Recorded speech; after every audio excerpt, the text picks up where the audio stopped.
All right, so we have got our panel is gathering up here. One of the things that we've talked a lot about today, and you've heard a lot of the researchers talk about, is the role of collaboration and also how one project tends to lead into another. You know, we'll have a project that answers one question, but one of the things I've quickly learned about research is that it answers one question and then creates about 20 more. And so we're going to talk a little bit about how that process works. But the panel that's going to be up here truly embodies one of the biggest outcomes from the coordinated research that's been done with funds from Illinois NREC, or with funding from Illinois NREC for the researchers.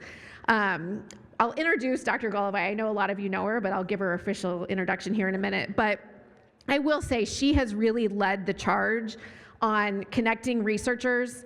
And you know, the way I was thinking about it is really building a treasure map of research and helping to tie all of that research portfolio together. So she's going to facilitate this next part, and so I'll turn it over to her in a second. But to that end, it's my pleasure to introduce Dr. Shani Golovay. She is the research manager for the Illinois NREC Council. She joined our team in 2018 and has been a great asset to the work that we're doing. She has agronomy degrees from both the University of Illinois and Mississippi State University. If you want to talk about cotton, she would be glad to talk to you about that. She guides. She really is the guiding force for the research agenda, and she oversees the development, collaboration, and implementation of research projects, ensuring their alignment with the organization's strategic goals. Furthermore, she leads the dissemination of research findings to key stakeholders, maximizing the impact of NREC's investment. So I will turn it over to my colleague, Dr. Shani Golovay. Okay, so thank you. We're going to do a little interactive afternoon thing with the panel, and you guys should have a piece of paper and a Sharpie at each one of your tables. So I'm going to start you off with this question, and then I'm going to ask you a question for each one of the 3 projects that are represented up here. The first one is, what else would you like to know? So the NREC board is meeting tomorrow to talk about priorities, and you've heard a lot of the research that we've done so far, and we sort of want to know from you, okay, you just heard from Dr. Andrew Margonaut, what else do you want to know about stream banks? What else do you want to know about sediment? What else do you want to know about phosphorus? What else do you want to know about a nitrogen project? Or you heard the rapid fire talks from the graduate students. What other information would you like to know that you think NREC should fund, or that you would like the researchers to think about? Because you give us an idea and they will do the research. So that's your first task, is to sort of think about what research you would like to see, and then I'm going to introduce some of the projects up here. What I really wanted to highlight in this panel was a couple of projects that went from very basic research in the lab to field-ready large-scale research. And I think that is so impressive that we can go from, hey, I have this idea and it's a very basic research, it's all in the lab, to now it's in the field and we're doing it on a large scale. So the first project that I'm going to introduce that we have back here, one of the main PIs is currently on sabbatical in France, but they left Dr. Sybil here, they left Connor here as the American representative. He did not get to go on sabbatical with Dr. Angela Kent, so he gets to be on the panel. And this project is fascinating. If any of you know Dr. Angela Kent, she just has these ideas that you're like, wait, can we do that actually? So I met with her, and she's like, well, couldn't we just genetically engineer a corn hybrid that used nitrogen differently? And I'm like, can you do that? You're a microbiologist. She's like, I don't know, let's try it. And then she is doing this very basic research in her microbiology lab. She gets to the point where she says, I have come up with a hybrid, and now I need to start doing field research. Now I need to actually look at what it looks like to do that out in a field. So bring in the crop physiology Below-Sybil lab. Is that what we're calling it now? I don't know. We need an acronym for that. Also, you can put that down. What is it? Not BS. Not BS. We're X-naying that. But if anybody wants to come up with an acronym, you can also put that on your sheet. So I'm going to make Connor talk a little bit about how that project went from Angela Kent's microbiology lab to the field study that he is currently leading as working on a viable hybrid. So go ahead and explain this graph on the nitrogen cycle too. I will do my best. And to give full credit where credit is due, Dr. Angela Kent has put this team together. Dr. Bilo and I were happy to jump in on the field portion when they got to that point. And Dr. Martin Bohm, who is our corn breeder, make sure his name gets out there as well, because he's the one that can actually help get these hybrids together. When we think about what they have done, and how do you start in the microbiome aspect, anyone in any ag conference, microbiology is somehow connected as a topic, right? Whether it's soil health or biological inputs, there's a lot of efforts on how to maybe influence the biology of our soils to benefit the system. And so those, direct additives or changing the rotations, and what Angela and Martin have done, said, can we just enhance the communication between the crops that we have and the microbes already in the soil? And can we make sure it's the communication pathways that are beneficial and conducive for our systems? And of course, when we're growing corn, nitrogen comes to mind. Nitrogen is important. It's the #1 nutrient we need for a good corn crop, but it's picky and it's not always reliable, right? So either the soil doesn't give us as much as we hoped it would, or the fertilizer maybe a little bit more was lost than we intended through processes like nitrification or denitrification. And this whole project started on the nitrification side. And can we keep nitrogen in the soil system in the way they phrased it as nitrogen retention? And through root exudates and microbiome mediation, keep that nitrogen in that more soil stable form. And therefore, if it's still in the system, it's there for later season uptake. So they found these traits through the old teosinte lines, integrated them in through inbreds, then hybrids. And now you have corn hybrids that exude their own nitrification inhibition pathways through communicating with the microbes. And it's worked really good in their greenhouse work, but we have to take it to the field, and that's where Dr. Beal and I were able to come in, do these hybrids, one, maintain those traits observed in the greenhouse to the field, but then from the grower perspective, is there fitness cost?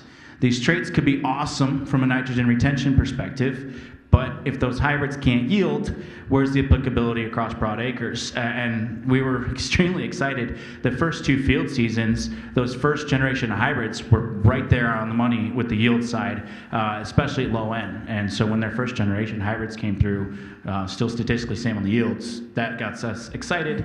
And then as anything, they took it one step further and have now added denitrification traits. So really excited about pairing these things and taking a genetic approach with the crops we have to battle nitrogen loss on 2 different fronts. And with Dr. Kent being in France, NREC has gone international. Yeah, woo! But we're also excited that work led to additional grants and federal grant funding. NC State is now involved in this, University of Arizona, and Oak Ridge Laboratory. So this is just getting started. So really excited to have a brief moment to highlight the work. Okay, I'm going to introduce Dr. Yu's project, because this is another one where I was like, wait, you can do that? That's crazy. So Dr. Yu can tell you how old the tile water is. So by and large, what he has come up with is 115 days average. The average age of your tile water is 115 days. So after he gets done telling you how he's doing that, think about what other questions you have when I say things like, your tile water is 115 days old. What else do you want to know from that? He can look at these things like fingerprints. I am sorry that it is almost 4 o'clock, and there's a chance that you may be asked to do organic chemistry in your head in the next 5 minutes. It's fine. He knows what he's doing. You don't have to do the organic chemistry in your head. All right. Thanks a lot. Good afternoon, everybody. I'm sure this kind of late in the afternoon, we have had a lot of nutrients at this point. So we're probably nitrogen and phosphorus saturated. So any more addition gonna cause reduction in use efficiency. So I'm gonna take you to a totally different direction here, talking about this kind of wonderful concept of water age. So I want to start by saying that if you go out, collect a sample from any ditches, tail drainage, or river or streams, they're eventually precipitation water, right? They once upon a time, they're rainwater arriving at the surface. So what I have here, just a simple schematic, just showing that if you have multiple rainfall kind of in a series, right? So that's on the top. We have 4 rainfall in a row in the past, and then you go out, collect a sample. If you can identify their origin, which rain event that bring that water to the stream, you're very likely to see that it's a mixture. It's a mixture of maybe the past precipitation or 2 days before or 3 days before.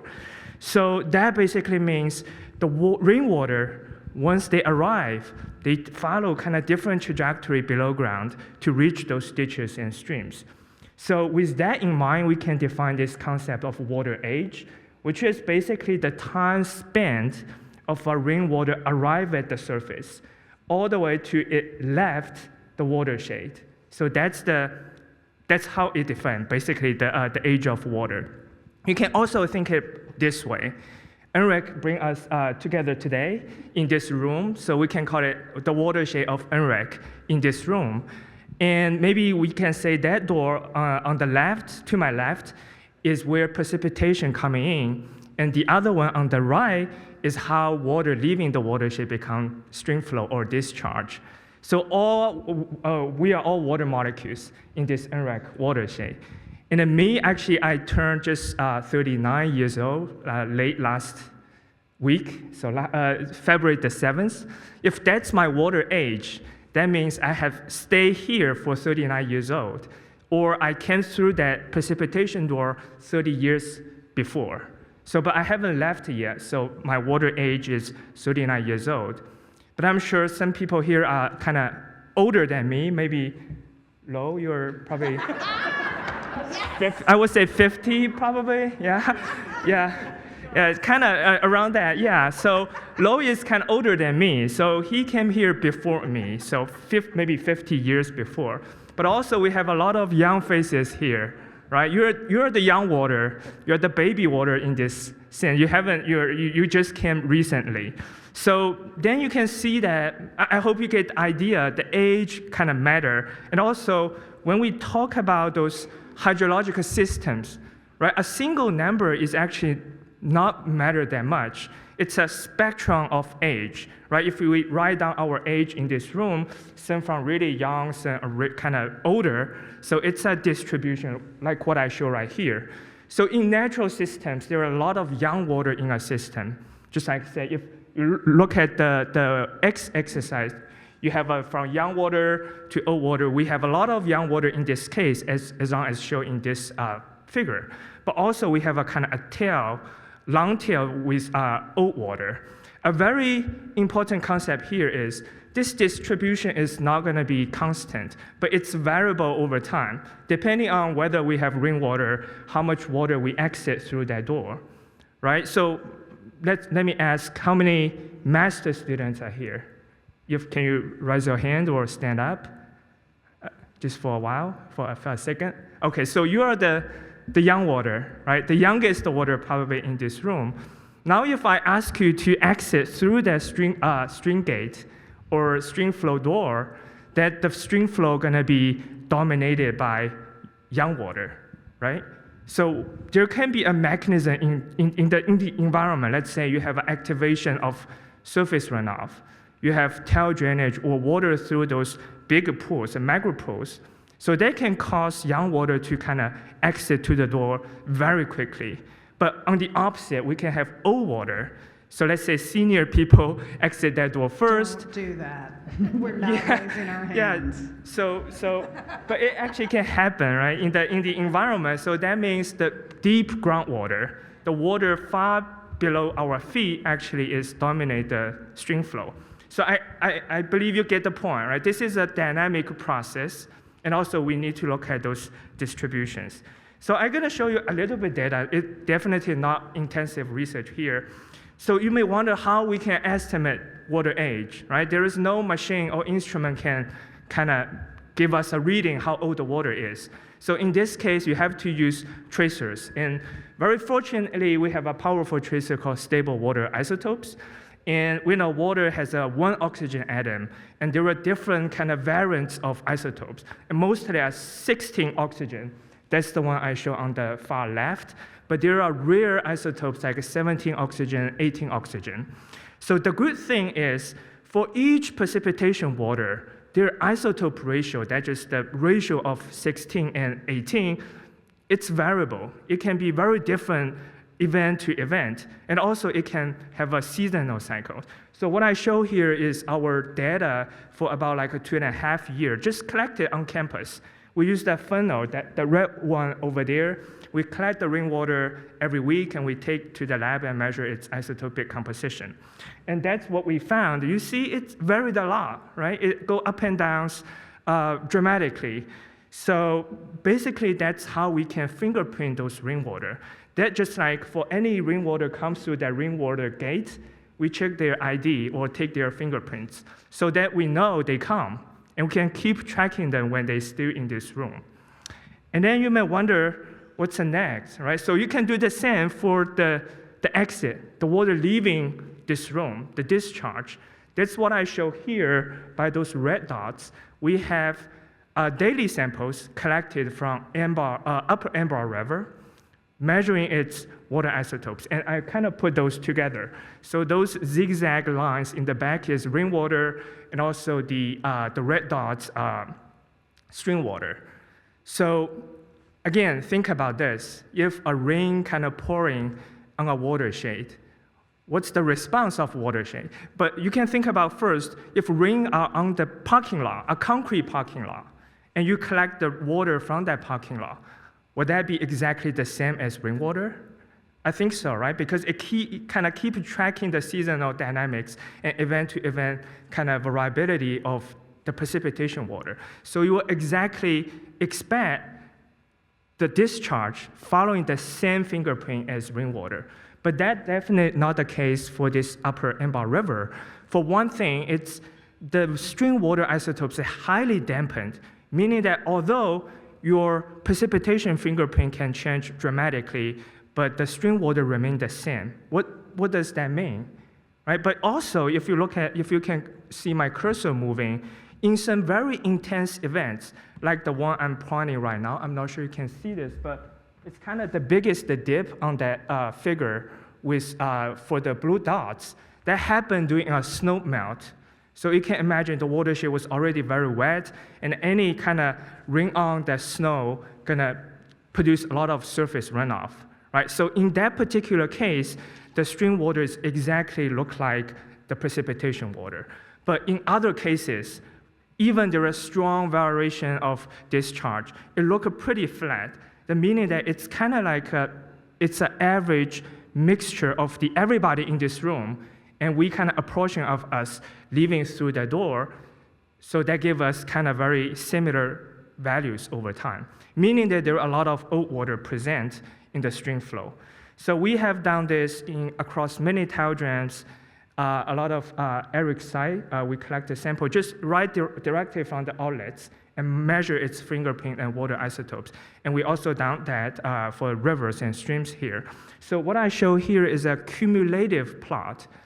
So that's just look like we kind of have a trap or have a tank to collect all water leaving through that stream flow gate for a year, all right?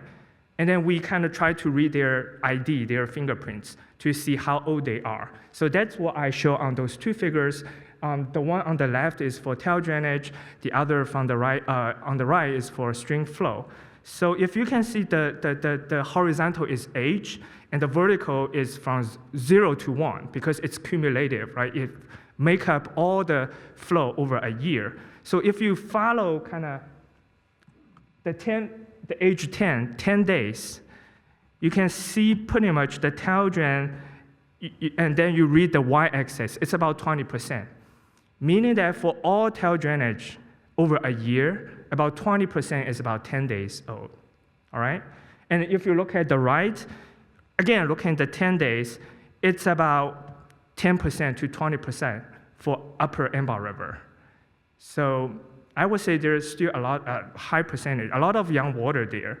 But a lot of us also do kind of measure concentrations and flows on an annual level, right? We calculate annual kind of average quantities, like annual loss rates or nitrogen phosphorus load.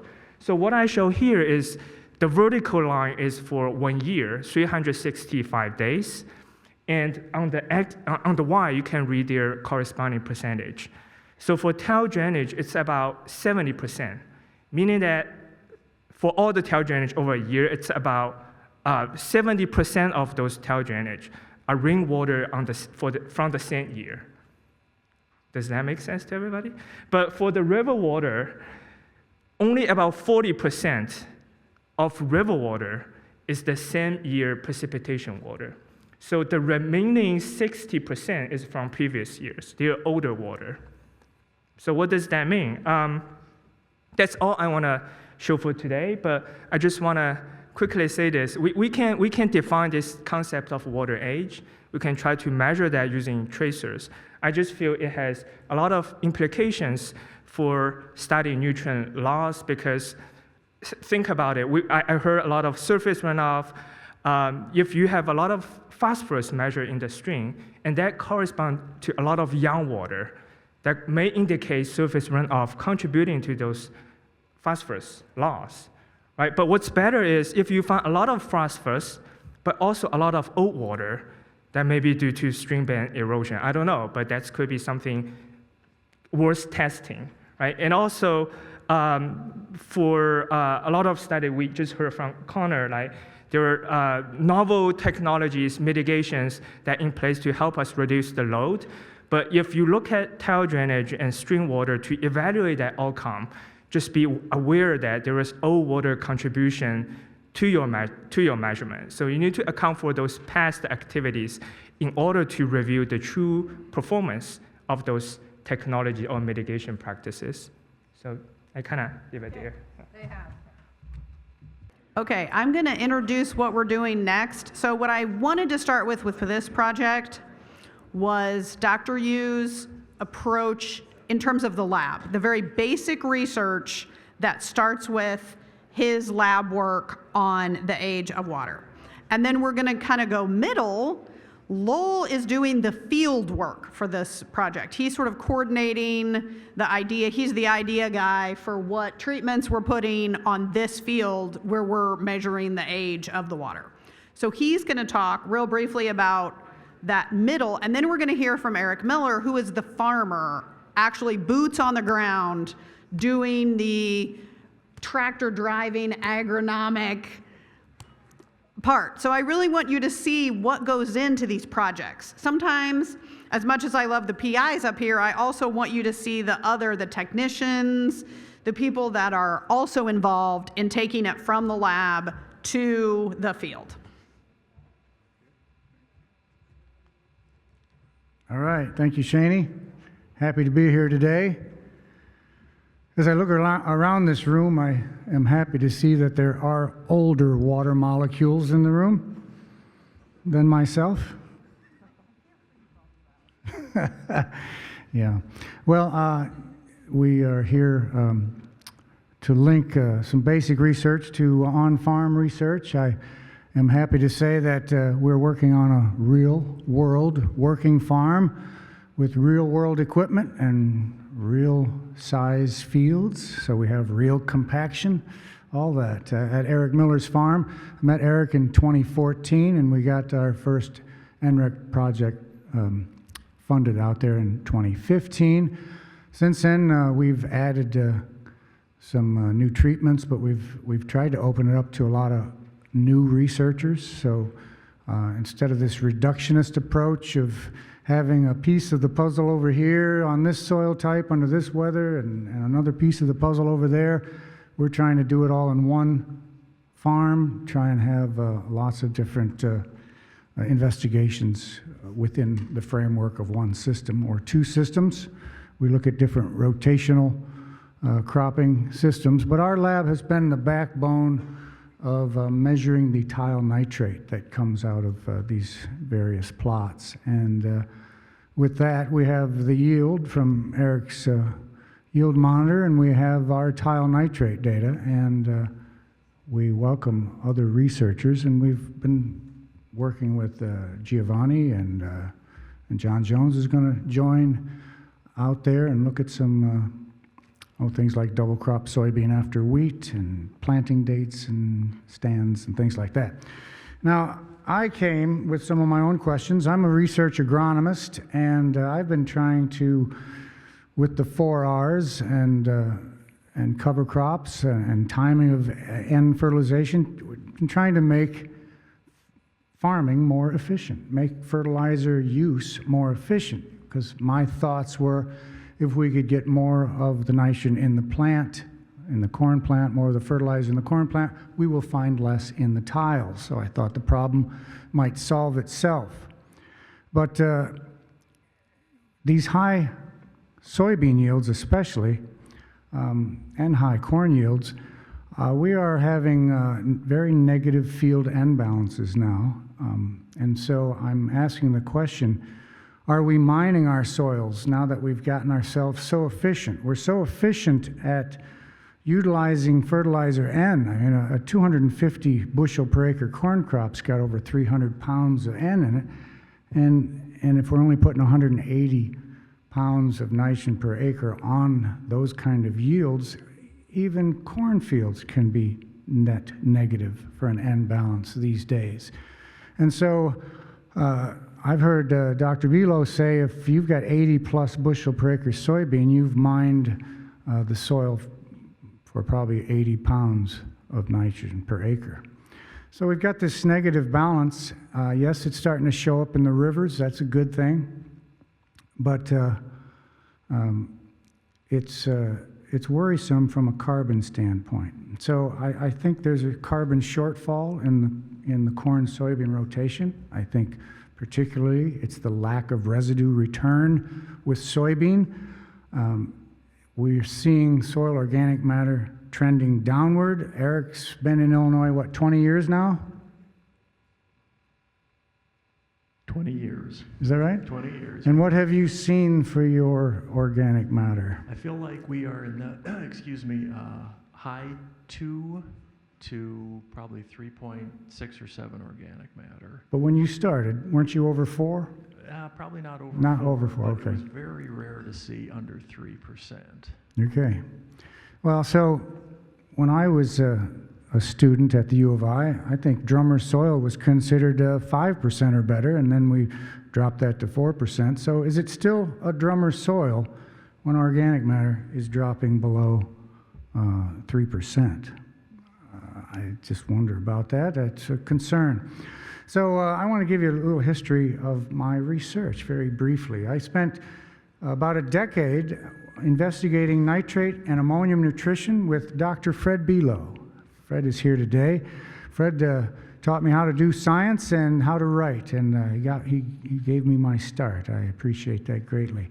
And he and I have always liked to think about the previous crop, the effect of the previous crop on the next crop. We used to talk about the soybean N credit. Fred and I did some research on that, and really its difference in net mineralization. There's just more immobilization with corn residue, so we see nitrate liberated after soybean, and it still gets into the tiles, and so I think adding some carbon in the form of a cover crop ahead of soybean would be a good thing to make up for that shortfall. I've done a lot of research on end-of-pipe remediation versus in-field conservation efforts. End-of-pipe is treating the symptom. The symptom is nitrate leaching into our tiles. The cause, I think, is not enough carbon return, or we need to add more carbon.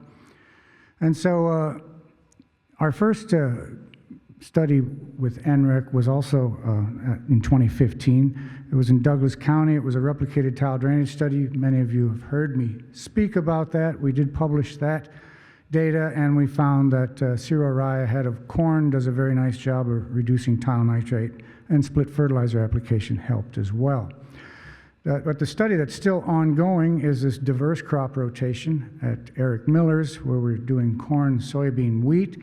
I really like winter wheat there after soybean because if you remember the old soybean N credit, it's a misnomer, but the fact that there was an apparent N response to corn after soybean suggests that there is nitrogen liberated after soybean, and that winter wheat is right there to grab that. I think that's excellent having winter wheat there in that rotation. We show in this study, winter wheat is extremely efficient at using nitrogen fertilizer. In fact, the bioreactor that was receiving the field of wheat this year had so little nitrate to work with, it was reducing sulfate.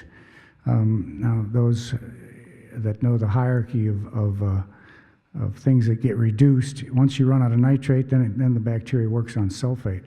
And so it just shows you that we had very little nitrate coming out of that wheat this year, and then we had fantastic double crop soybean. Well, we just published this paper this week on that, and so the benefits of adding cereal rye to this more diverse rotation is adding more carbon and also reducing soil erosion. But to have the soil covered up 30 months out of 36 with this more diverse rotation certainly would reduce soil erosion compared to CDAS. So my last question is, can we increase soil carbon at the same time have enough plant available N for maximum corn yields or crop yields in general? So I want to remind you that if we're trying to sequester carbon, we're going to have to sequester some nitrogen as well, and I think that's nitrogen immobilization. And so I now think that we need to keep our eye on carbon. I was a nitrogen scientist for 30 years, and now I'm a carbon and nitrogen scientist. So I think if we can add more carbon in the system, we'll lose less nitrate to the tiles. I think carbon is the key to soil health, soil quality, and nutrient retention. I like this idea of biologicals helping out, but I don't see that adding any more carbon. Maybe you get more microbial biomass, but they're probably 8 to 1. So the last thing I wanted to mention, since Fred's in the audience here, Fred and I did a lot of work on source of nitrogen back in the 90s, 80s in fact, 40 years ago. And we were looking at nitrate and ammonium nutrition. And ammonium nutrition is an energy savings to the plant. If the plant takes up ammonium, it saves 8 electrons. Is that right, Fred? Is that still correct after all these years? Very good. So we save some energy when a plant takes up ammonium. Well, we think nitrate is what plants often see. Well, I think that's true. The fertilizer gets nitrified, and so the fertilizer is often taken up as nitrate. But I think cover crop breakdown is handing the row crop ammonium. So I think cover crop nitrogen is in the form of ammonium. It's more efficient. So it's not quite fair just to say that, oh, only 15% of the cereal rye nitrogen got into our corn crop. That was a very efficient ammonium molecule, meaning the plant saved energy when it took it up and it was just handed to it right in the rhizosphere. So I wanted you guys to think of that, and maybe Fred and I will collaborate on something like that if we could figure out how to measure it. Wouldn't that be right? So very good. So of course my 5 minutes was more than 10, and I apologize for that, but thanks for listening.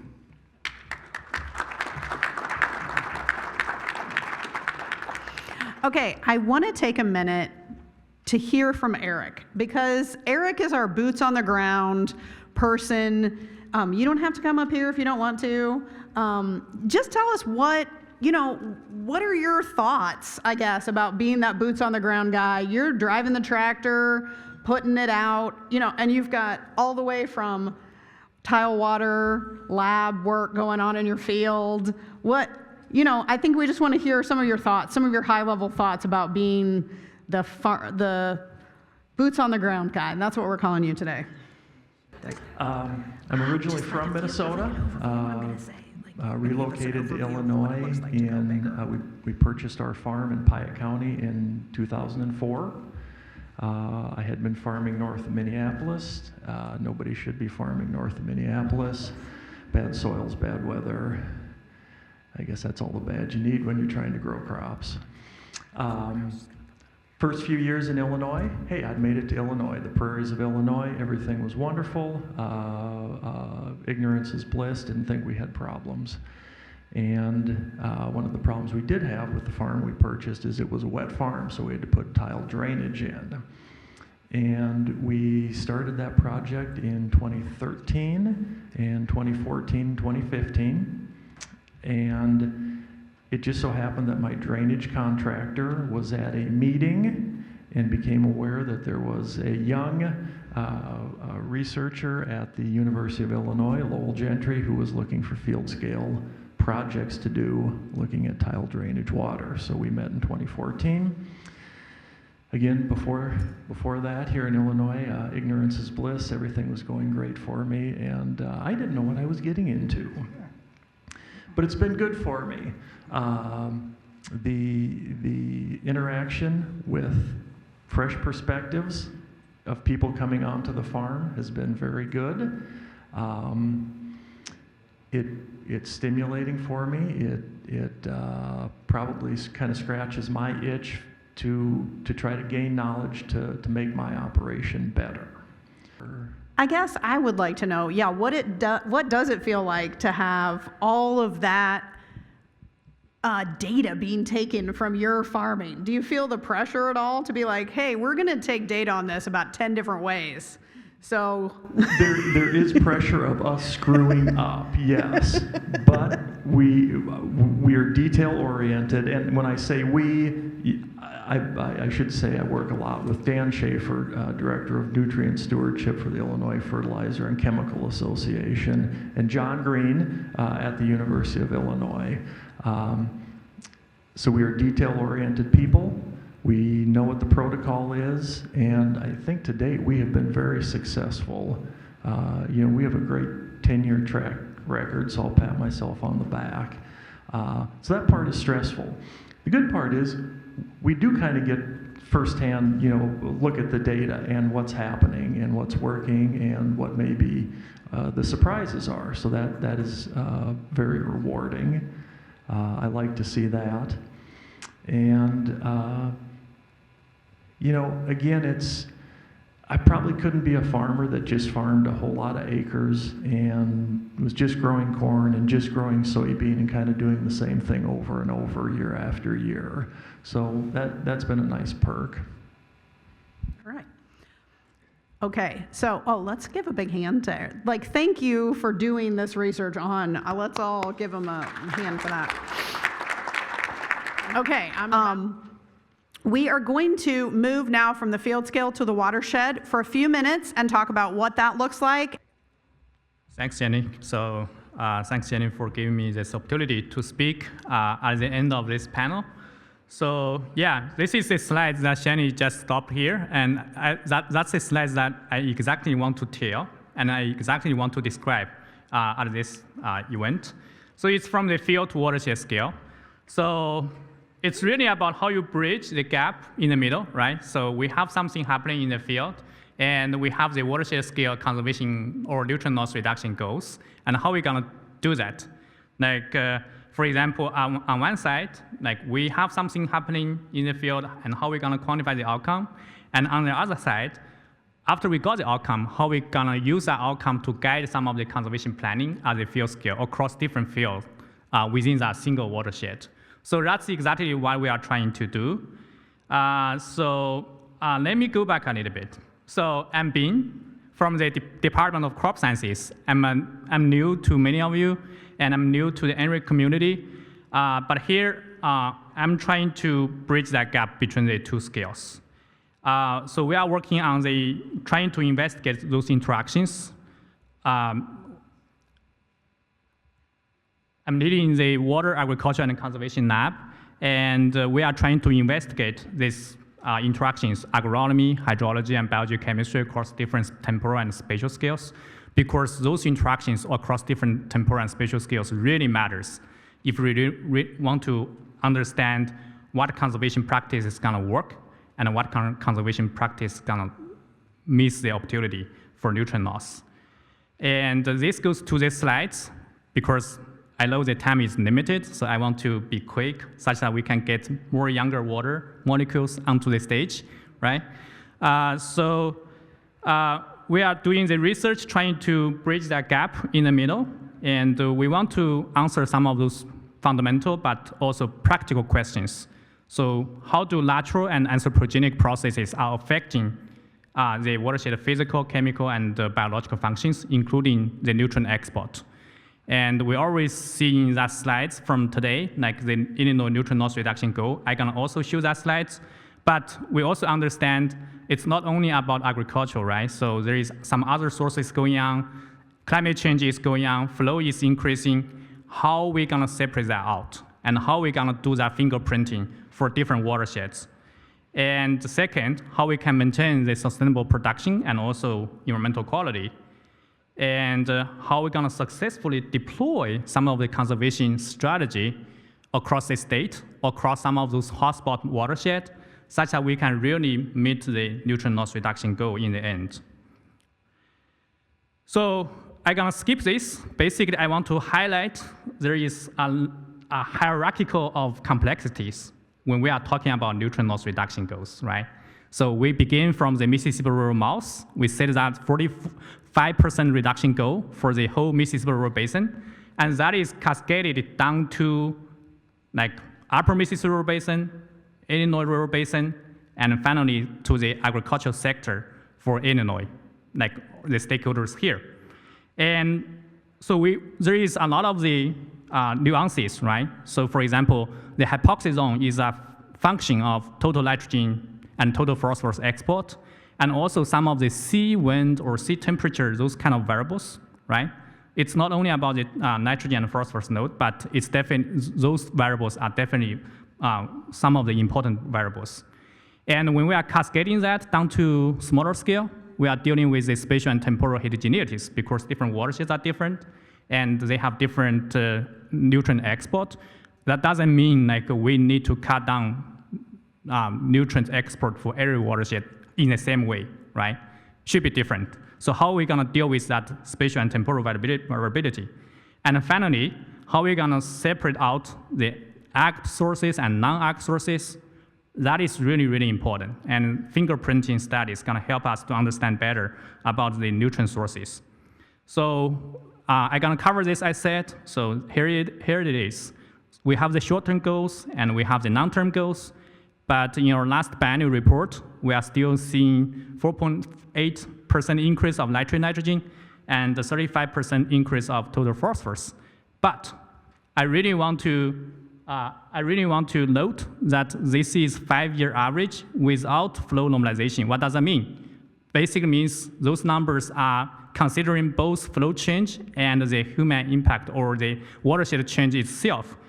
But recently, I think I'm working with some colleagues from Illinois Farm Bureau and trying to redo the calculation. Basically, we reproduce the biannual report numbers by using the same data and the same method, and we use some of the versions of more, like some of the algorithm or some of the method trying to take into consideration of the flow fluctuations. And here is the numbers that we get, right?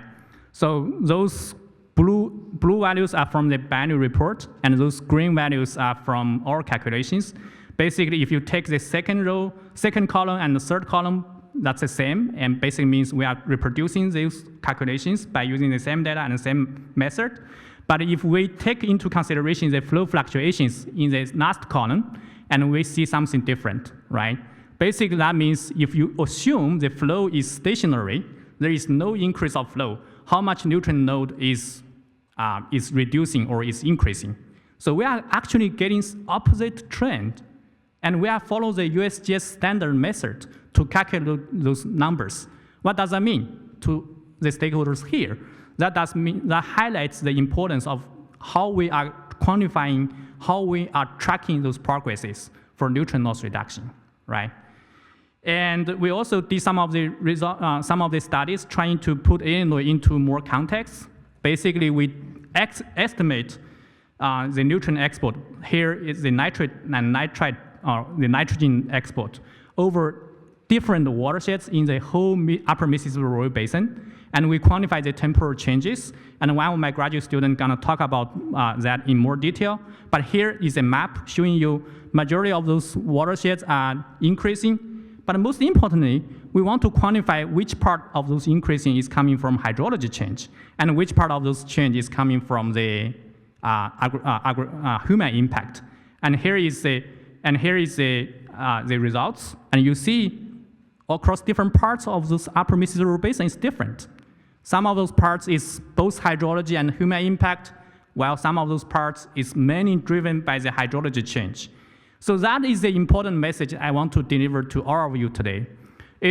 We need to consider both the hydrology change and also some of the watershed change itself, including agricultural management practices at the watershed scale. We need to differentiate which part is contributing how much of those nutrient export, including nitrogen and phosphorus.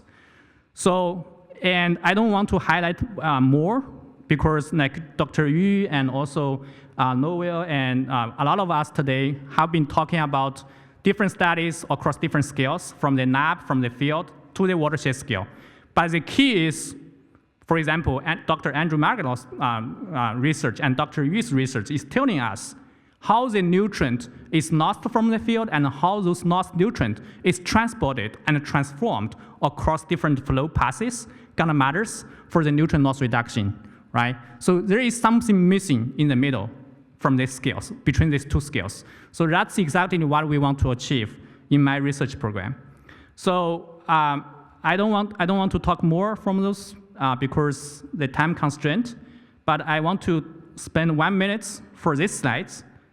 So here, if we conduct those nutrient budget and export trend or change analysis over a large scale, that can help us to understand where we should target, right? Where are those hotspots? I mean, from a grand scheme, like where we should target, where we should spend our resources. And second, by bridging these nutrient budgets or analyzing those flow passes from the field to watershed scale, that's gonna help us to understand how we're gonna achieve those nutrient loss reduction goals. And then finally, if we can really have those conservation planning from the field to watershed scale based on those goals, based on those mechanism understanding, based on the data, and then we can understand what is the intervention plan. So all of this is based on the science, based on the data, based on some of the analysis we can do together. Yeah, I want to stop here. Thank you.